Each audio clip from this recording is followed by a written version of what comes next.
Нима смятате, че има значение на 1-2 метра от мене какво има? Не. Няма никакво значение.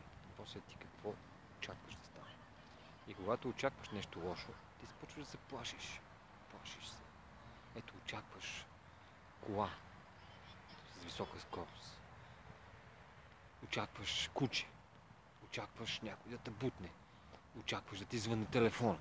Очакваш сметка. Очакваш. Така. И къде отиде усмивката? Даже за нея вече и не очакваш. Даже не я очакваш. Добре, не така. Аз предлагам да очакваме само